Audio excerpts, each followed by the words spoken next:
All right. I really am still pretty new at this. I'm honestly pretty bad at it, if I'm being honest, because it's not something I normally do is reach out to people. So how do I introduce you? This is gonna be like I think episode 4 of the Sellout Cast, and I am here with one of our first channel artists, indie artist extraordinaire. Let's say that, creator of Lake Chan. I've been here since like was it 2020 probably, Wow, that's been a long time. It's like six maybe years. even before that. Yeah, well, I started posting in like 2016 or 2017, and Light Chan was one of my first OCs. So Yeah, I was there for that. I don't even remember how I found you. I kind of just stumbled across you, I think.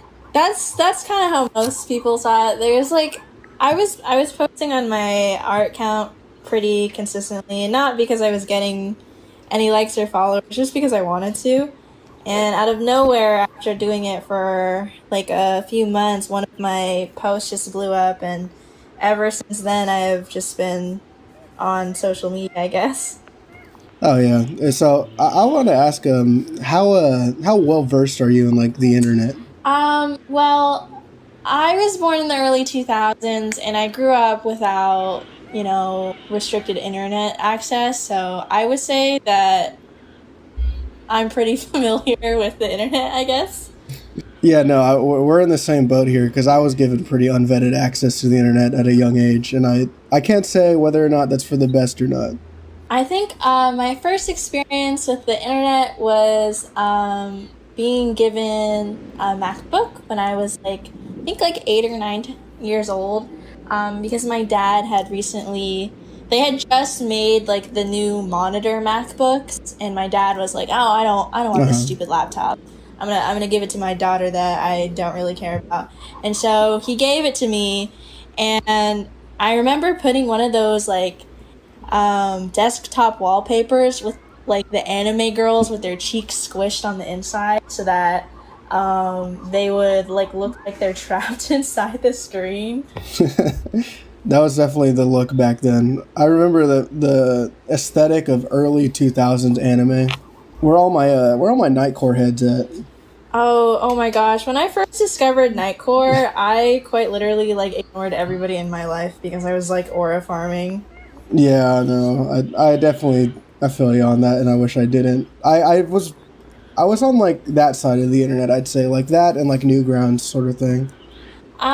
I feel like I was on a lighter side of the internet because I just kind of played Roblox and watched like art YouTubers occasionally. I think my first like exposure to like the darker side of the internet would probably be watching Lily Pichu play League of Legends in like 2016.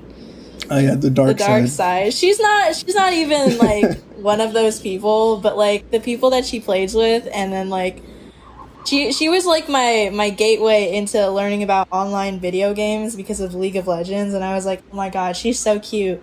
And she plays video games. I like kind of want to be her.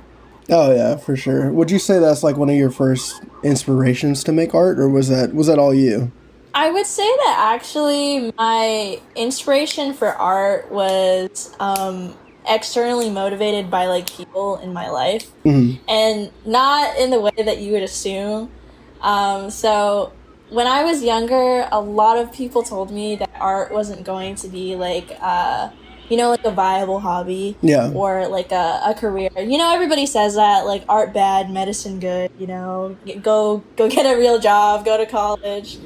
And I remember being 7 or 8 years old and thinking, wow, all the adults around me are so stupid. And I knew that there was like something inside of me that was gonna be different, and that like I wouldn't have been able to describe it to you at the time because I was 7 years old, but I knew that if I trusted myself and if I followed my passions, then ultimately I could prove people wrong. And I think the motivation to spite everybody in my life kind of like was like the main factor in me posting, and I guess becoming an artist is like fueled by spite, I guess. Oh yeah. Yeah, I never realized you and I were so alike because that is definitely why I'm still doing the sellout club stuff. Because I mean, as everyone has seen, there's some members who aren't a part of the Sellout Club anymore, and that's why we changed the whole branding to be more generalized. But I was gonna lead into something there, but I totally forgot. Oh God. Oh, that was what I was gonna say. So I know that that is just very common mindset to have about doing something that's more viable as opposed to something that's I guess more passion driven.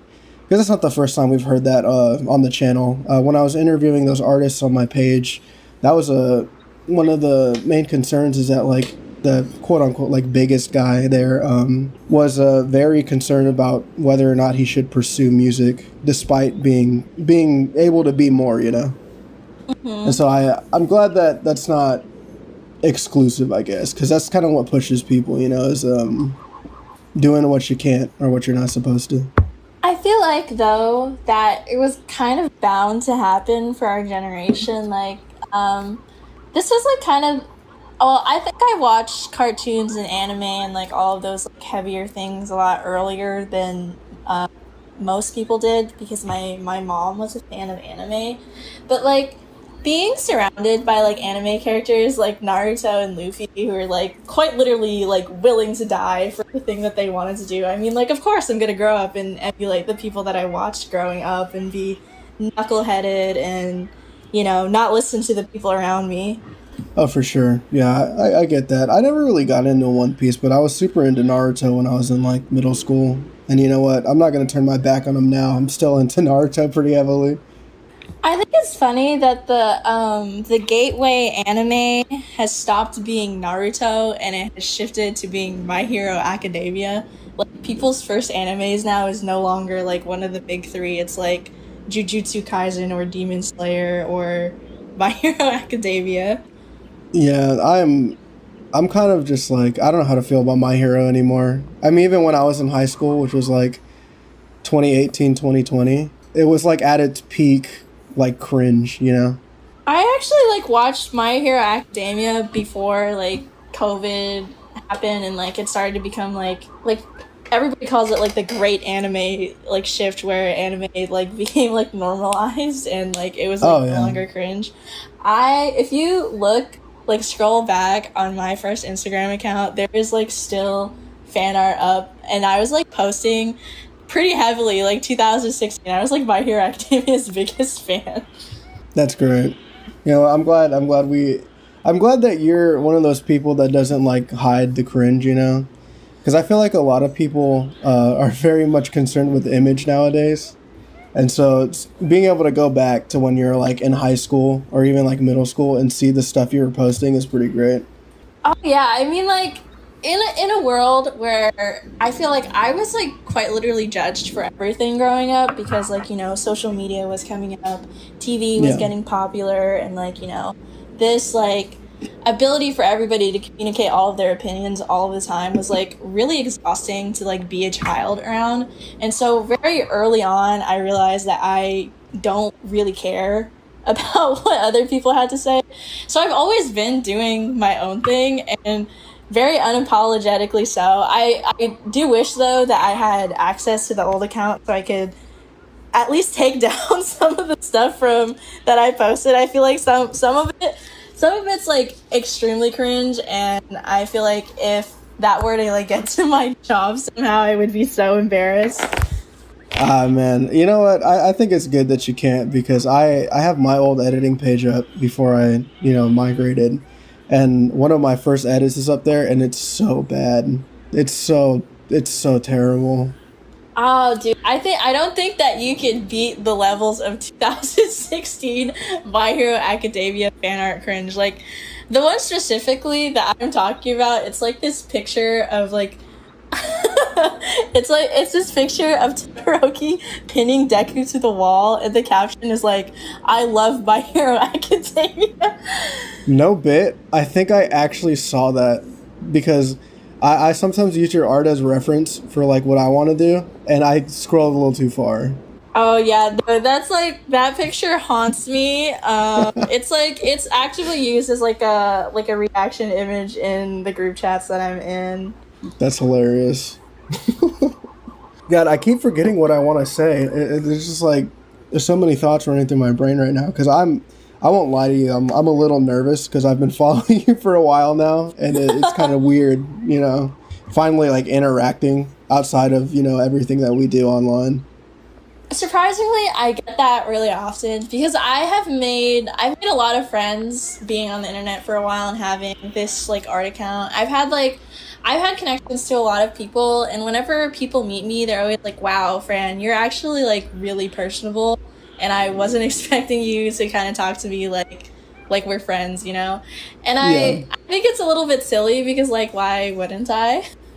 Oh yeah, for sure. I feel like everybody like really just psychs themselves out, especially when like meeting people that are like far beyond what you are, you know? Just like in general, I live by this statement that's like it's not weird unless you make it weird, and so nothing is weird to me unless it's that drawing of Deku and Todoroki. Then I really wish I haven't posted that. Can I please put that in this video? Okay. I am begging you. I need to have that in here. That picture haunts me. It's so great. I look back on my old page sometimes, and some of those do haunt me too. Like I was at that point like in high school, and I gotta admit sometimes I was like a little too personal on that page. Oh, absolutely. My digital footprint is insane. Oh my god. If a future employer looks up my name, holy shit, I'm screwed. No, I am not literally. getting the job. I am not getting the job. I said this in the last podcast, but I think hashtag Team Yearner. By the way, if you look at any of my old stuff, it's literally almost always about a girl. Oh, that's so real. That's so real. And nothing's changed, dude. If you look at some of my posts now, definitely 100% about a woman. Dude, I really cringe at the fact that I was like allowed to like post like vent art and stuff like that. And Oh god, yeah. one of my biggest posts to this day, the post that got me famous, it's like this like OC ref sheet, and it's like my persona like at the very first time that I posted it. It's so funny because that post has like over like 50,000 likes, and the caption is like, "I'm sorry guys, I wasn't online. I got grounded." Oh, that's good. No, that's truly amazing. miss being like 13 years old and just posting on Instagram just for the pure love of the game. Like, I was just like so stressed to not be able to post to my like 500 followers. No, yeah. Also, lacking the filter that you have at like now, I'd say, is also a pretty good way to get like stuff like that.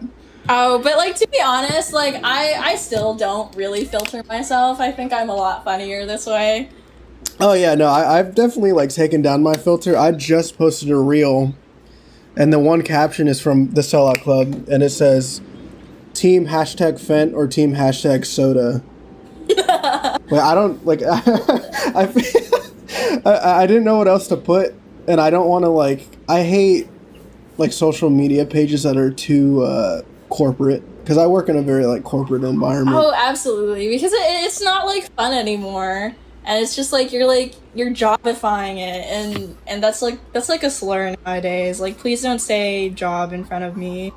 I'm gonna censor that so nobody knows what we're saying. It's just gonna sound like a million times worse. Oh my god, I'm gonna get canceled again. I've gotten canceled for so many stupid things. Would you care to share the worst one? The one that I'm thinking about the most is like, so I've been online for a while, and I've had plenty of Discord servers, and to no surprise, I was a teenager and I never really learned my lesson. I kept getting bullied on my own Discord server and then deleting it and then being like, oh my god, you know what would be crazy? If I made a Discord server.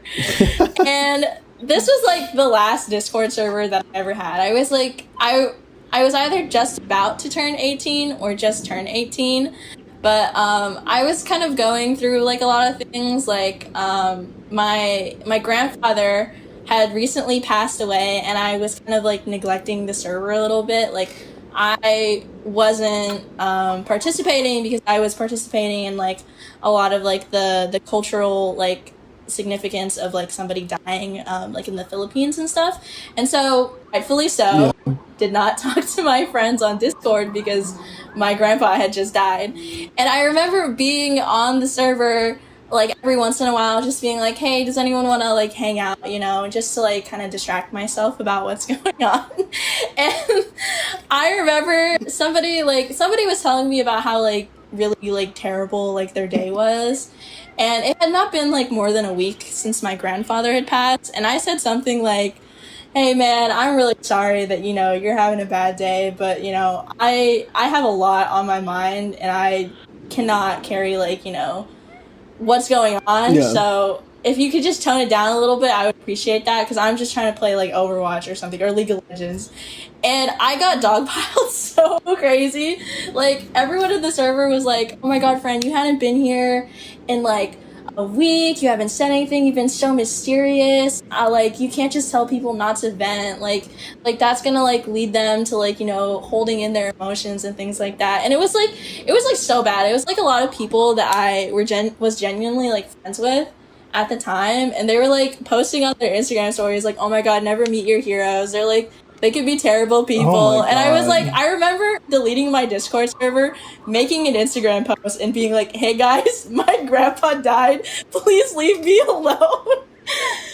God damn, that is the internet for you. That though. is Like, the internet. People really just like, that is like, it's so, it's not like you're even trying to like devalue the feelings of this other person. It's just like time and a place, you know?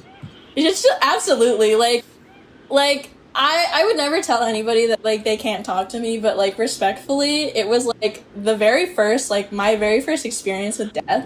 And I was also like, I was still a teenager. Like, I was going on like 18 years old, but like nobody at 18 years old is an adult. Like, you could legally like vote, but like should Yeah. you really be able to? Like, You know, probably most not. of us at that time aren't even like graduated from high school and stuff.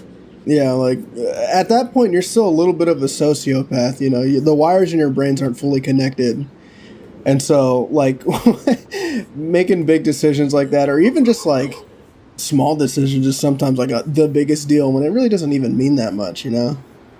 Honestly, yeah, I look back on myself as a teenager being like in my 20s now, and I'm like, holy shit, I was going through it.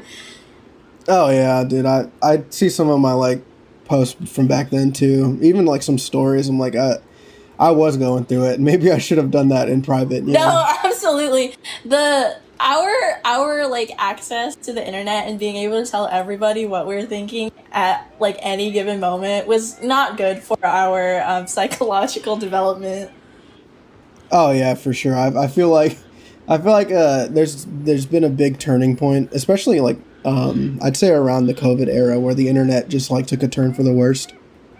And I mean, I'm not one to fully comment on the intricacies of internet culture, but like, you know, I feel like after that point things kind of just went downhill. Oh yeah, I feel like, to be fair though, I feel like everybody was really losing their minds like during like COVID and stuff, and so like our only outlet was to kind of like take it out on the people that we could see, and the people that we could see were ironically strangers like on our phones. Yeah, man. How was the COVID era for you? So I was like barely a freshman in high school when COVID happened. Like, I had gotten through like maybe 3 semesters of high school, and then they closed the schools down, and I did not go back until like my junior year. It was really rough. I feel like I lost a lot of valuable education that I definitely need. Like, did not get to properly take like chemistry and stuff like that, and so going into college chemistry without high school chemistry was so crazy. I was a junior when COVID happened. Or no, I was a sophomore, I think.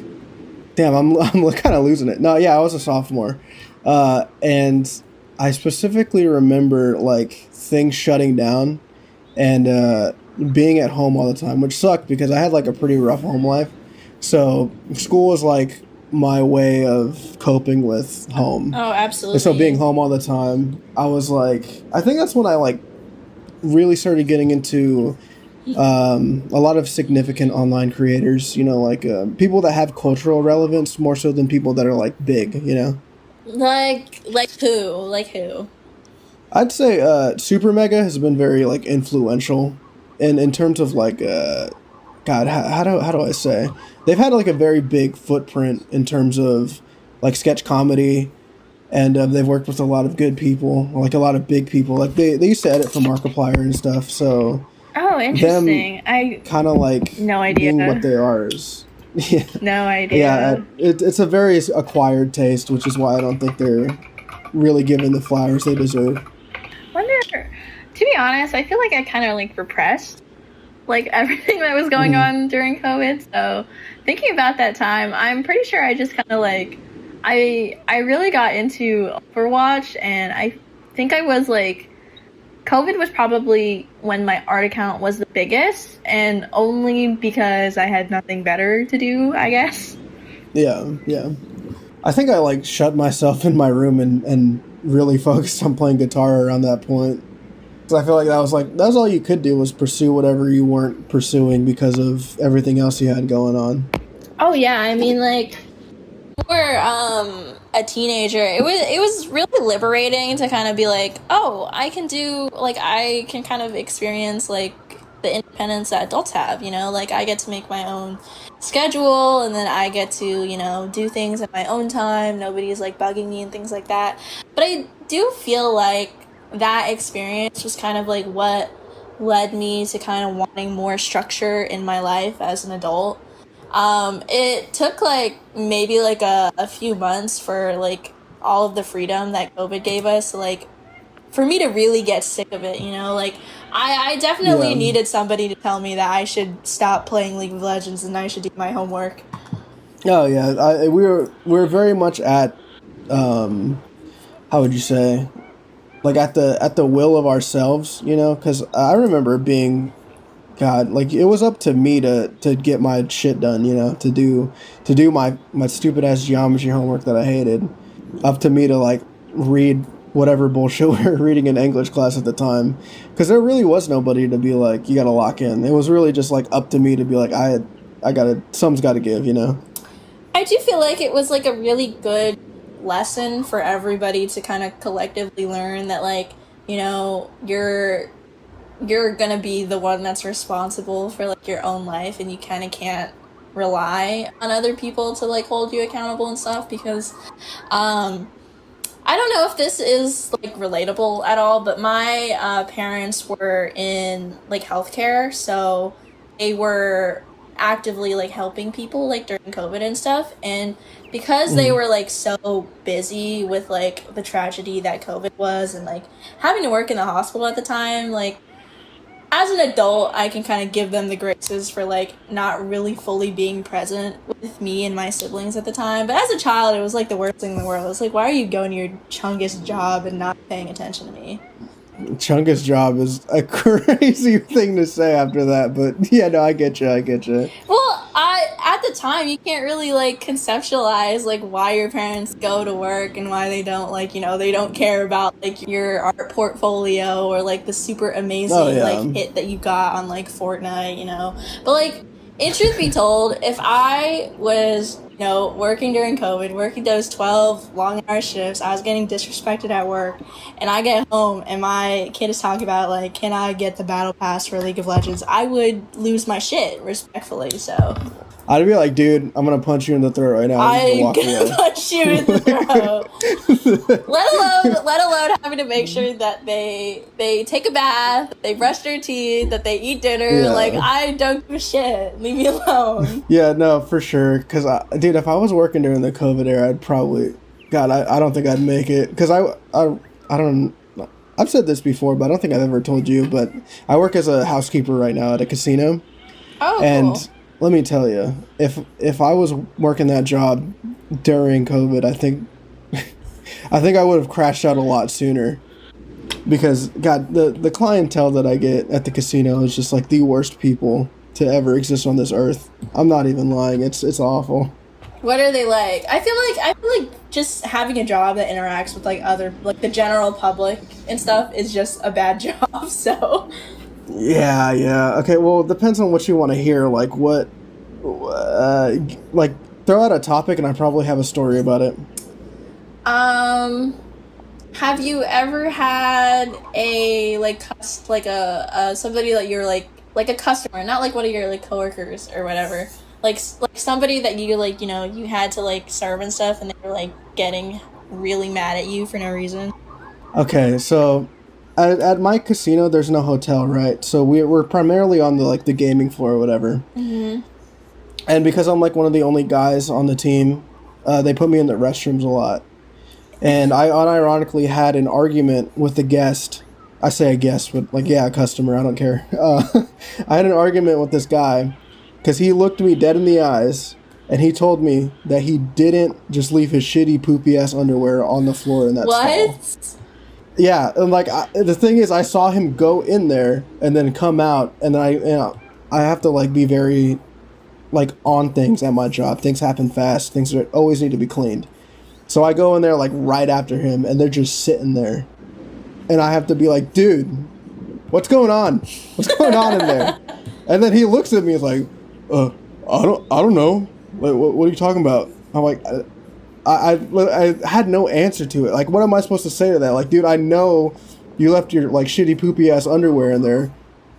Like, I don't even know what I would have like wanted him to do with it. I would have wanted him to take ownership, but like there's nothing he can do beyond that. That's my job. Want like, him it was to still just like acknowledge his wrongs. yeah. I just want to be like grown ass man shit himself at the casino, and decided the best course of action was to just leave leave the evidence on the floor. Okay, but like respectfully, if you shit yourself, what would you do? Like, obviously you take it off, right? Or do you walk around with the shit in your pants? I think the best course of action is to go the fuck home. But Stop okay, gambling. but with the shitty pants on or not? Yeah. You gotta. I feel like working this job is giving me just a better understanding of service workers in like the worst way possible.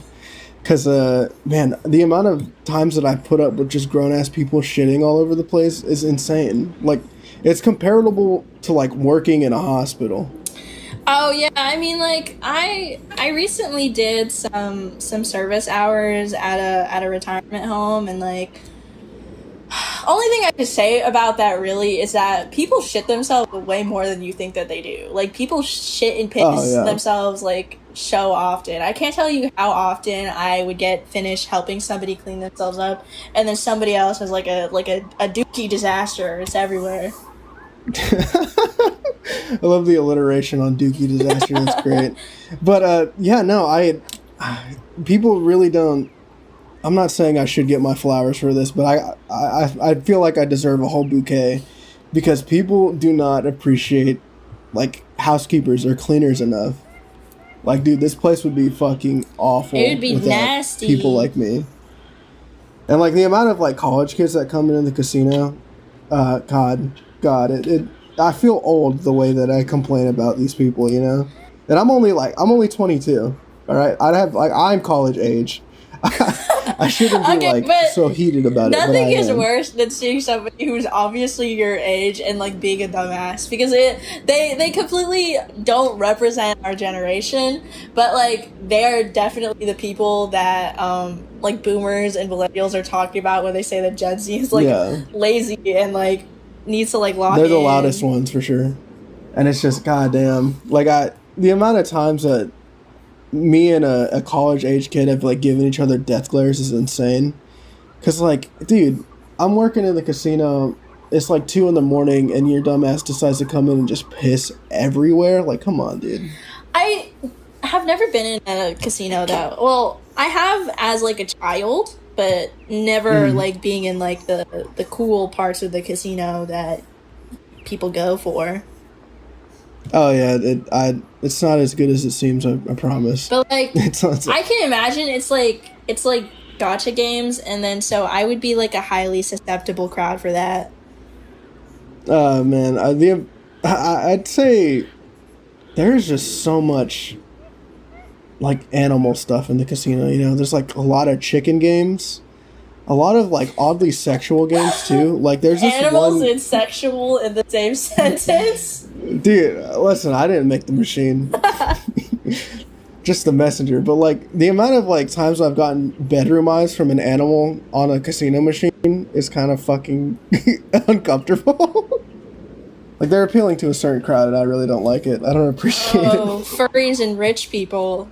Oh yeah, it's got it's something. Did you know that the furry community and like the rich people community, like surprisingly, is very overlapping? Oh yeah, I mean, dude, those damn suits are expensive.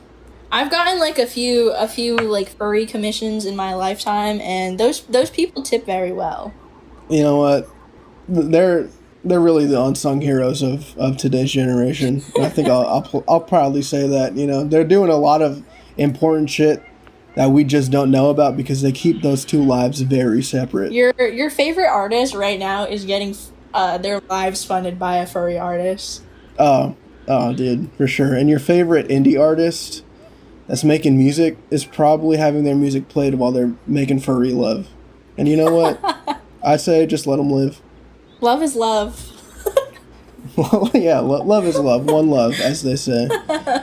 But we're approaching on that 30-minute mark. Did you want to start wrapping up, or?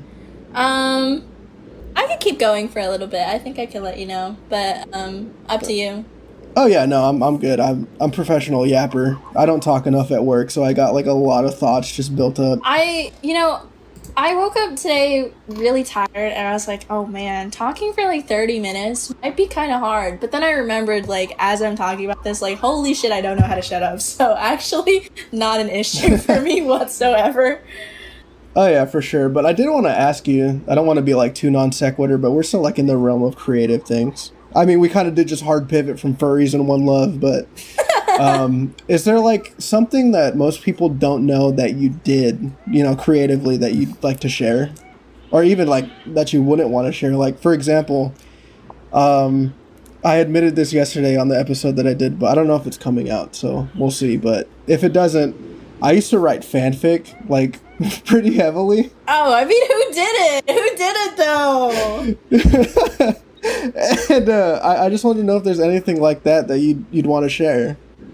I was pretty big in the Mystic Messenger and Undertale community, and do you know what Amino is? Oh my god, all the souls from Amino just got freed recently, didn't they? Oh my god. So I was an Amino victim, and one of my very first Aminos was role-playing Amino. Oh my god, and dude. This is speaking to a very niche like crowd. There's only so many people that know what I'm talking about, but there are two types of role plays. There is literate and illiterate role play. And at the time, I was probably like in second or third grade talking to people quite way older than me, but you know. Oh my god. But I had a really good reading like level. Like I was like second grade with like a college level reading level, and it's because of role playing Amino. God damn. And so that's the kind of shit that like you think back on and you want to go back to your young self and be like, what were you doing, child? What is this? But like role playing and writing fan fiction are like two sides of the same coin. So like it's basically like, so I participated in a lot of literate role play, which was like you would have to like write a lot. It was kind of like I write one side of the fan fiction and then somebody else goes and writes their perspective, which is really cool. Mm-hmm. And honestly, I have role playing to thank for my amazing like English vocabulary. And so because I was so active in that community, I was like, oh my gosh, I wonder what other Aminos are out there. And so I branched into the Undertale and Mystic Messenger like communities, and the very first time I had ever gotten like any sort of like internet fame or like, you know, like a taste of it was on Mystic Messenger Amino. I had posted a fan art that I had made of Jaehee, and it got like maybe like 500 likes, which is not a lot compared to what I'm getting like right now, but when you're like 10 years old, that's like the whole freaking world.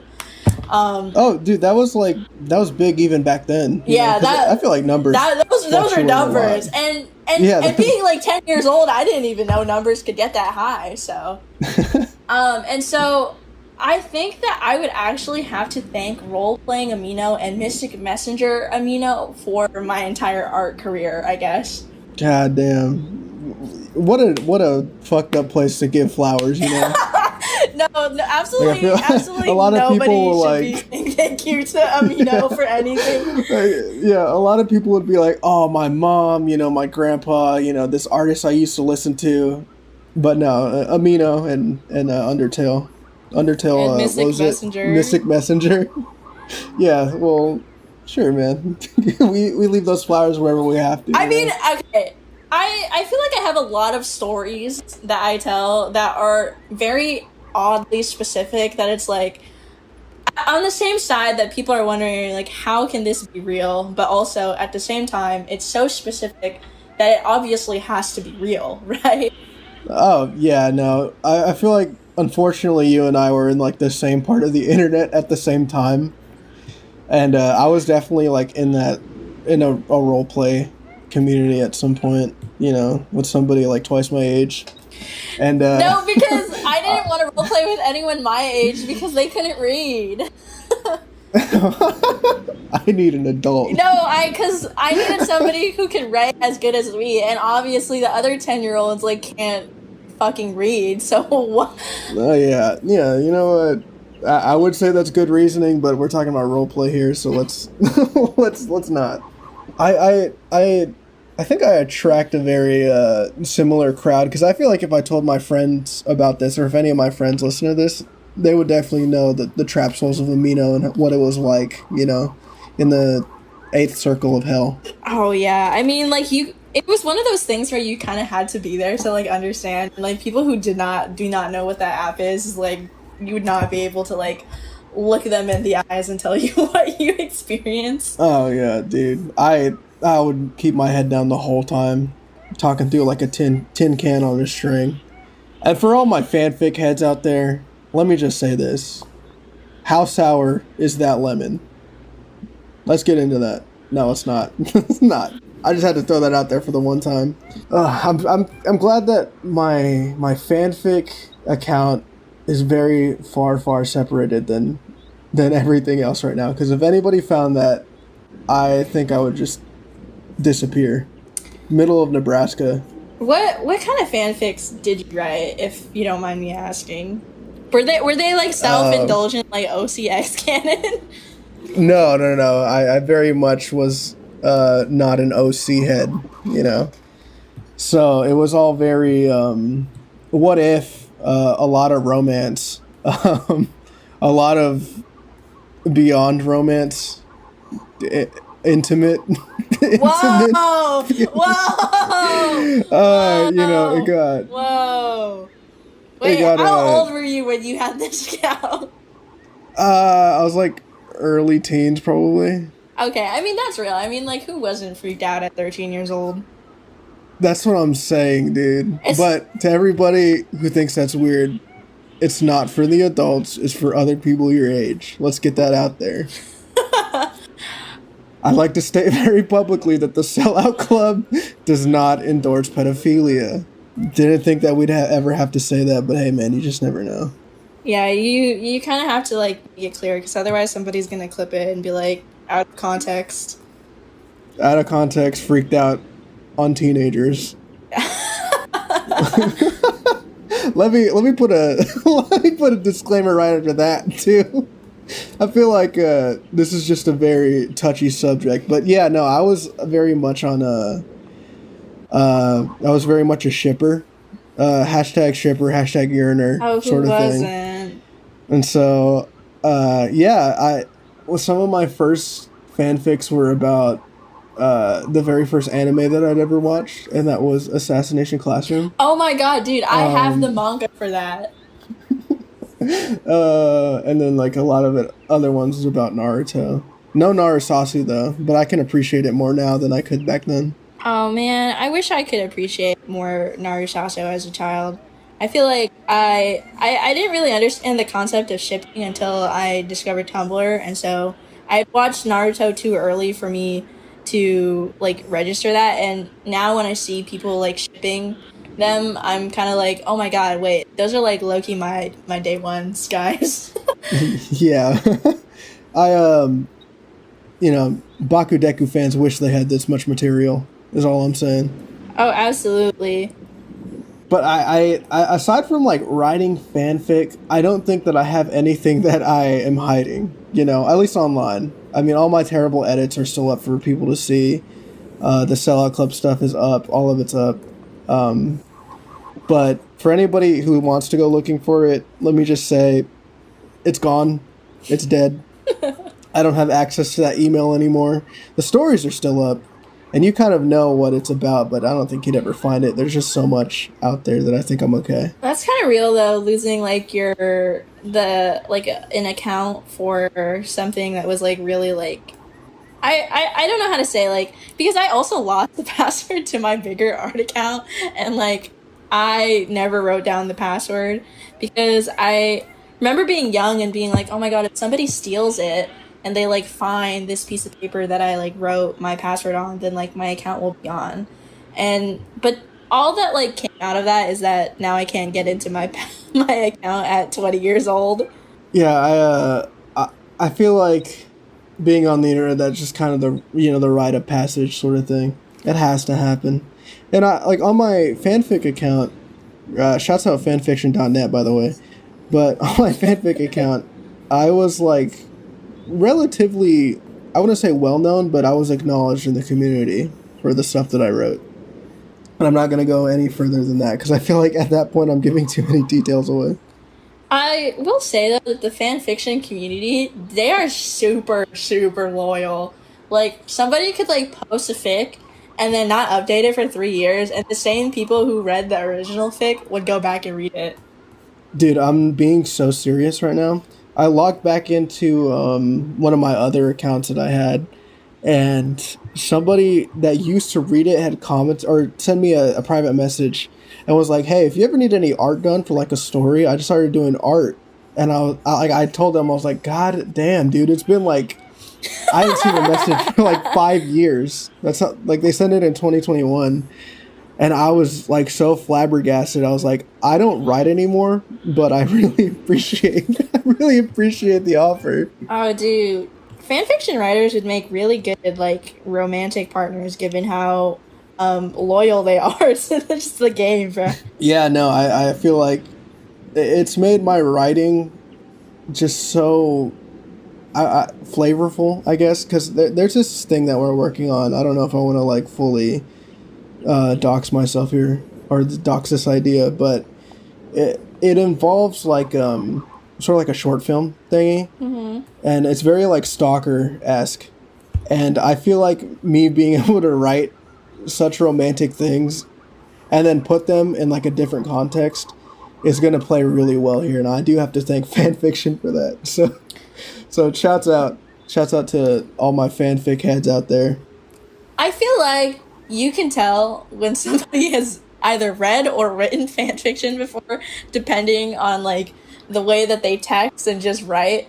I feel like the way that they text is also super telling, because it's like the people that are not dry when they text, like they obviously have been on the internet way too long.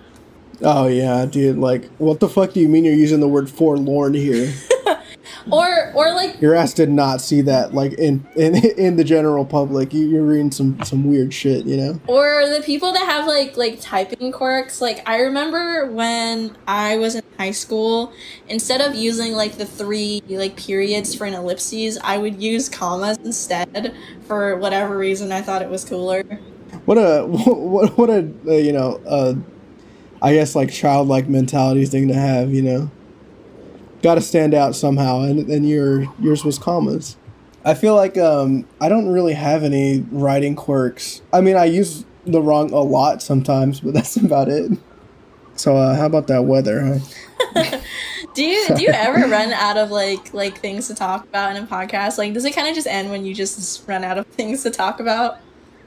Yeah, I mean, generally, yeah. I feel like I I never really have that problem though, because I definitely have some sort of brain thing going on here where things just pop up. But is that where you're at right now? Yeah, I mean, I have plenty of things to talk about, but like I guess like when you like bridge into one topic into another, I've never experienced doing that before because I guess in like real life when that happens, this is the time where everybody goes on their phone and like scrolls through Yeah, Instagram for a little bit and like the whole like momentum kind of resets. yeah. I love to throw in little questions like that are like completely innocuous, and me asking you about the weather means nothing because we're nowhere near each other. So I love to make things awkward. It's pretty funny. The weather here is actually kind of nice. It was raining yesterday and now it's not. So, I wish I could say the same. Arizona is just we're hell. It's becoming hell again. So I gotta tell you, having a car with no AC is a death sentence out here. Arizona is like where all the popular YouTubers lived. I wish that included me, you know. That's like all I know about Arizona is that the Odd Ones Out lives there, and I think Jaden Animations, or I'm just associating those two together because I've always associated those two together. Oh yeah, the little blob character sort of thing. I was super into into animated YouTubers when I was like a kid, but now I don't know if I could ever do it. You know, I feel like either it sticks as a kid and you bring it with you, or it just doesn't. You know, you just never follow up again. Because I used to watch a ton of Domics, but now I don't see anything from the guy. Oh yeah, well, I don't know. I feel like the animation community has kind of gone like a weird way because I also used to watch a lot of like animation, but when everyone like kind of started like blowing up and then they started like hiring like people to like do the art like for them and things like that, it just like there's like this is a very common critique that's going around right now. It's just like everything feels really like corporate and that like Yeah. the animation community has kind of lost its like original charm where it was like very obviously like introverts, people who like have different experiences than like the very like common like very extroverted, very like popular people who were popular on YouTube at the time.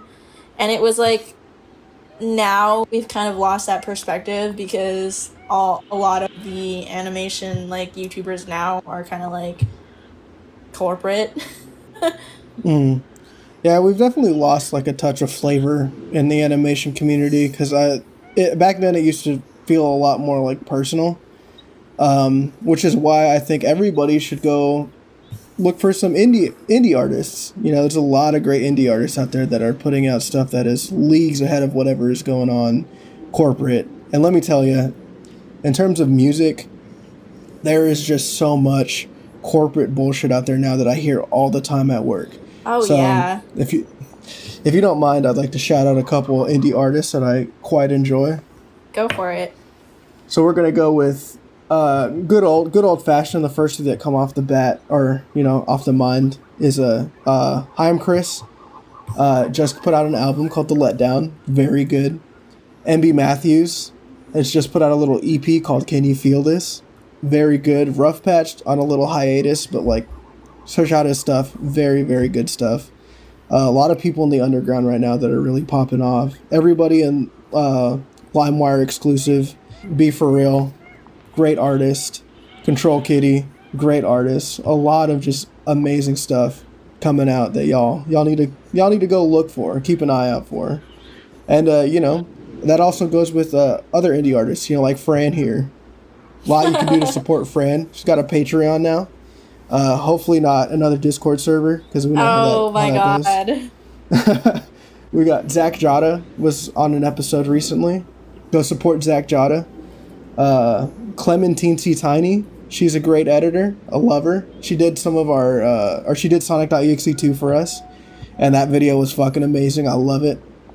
A lot of great people that you could be out there supporting right now. So that's my little tangent about indie artists. I love me some indie artists.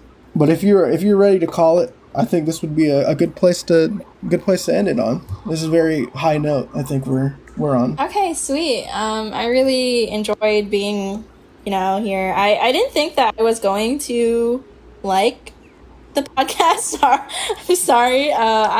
No. I just don't normally talk a lot like this, but it was cool talking to you and answering all these questions and stuff. No, yeah, I don't blame you. Doing the podcast is sometimes hard when you're like just.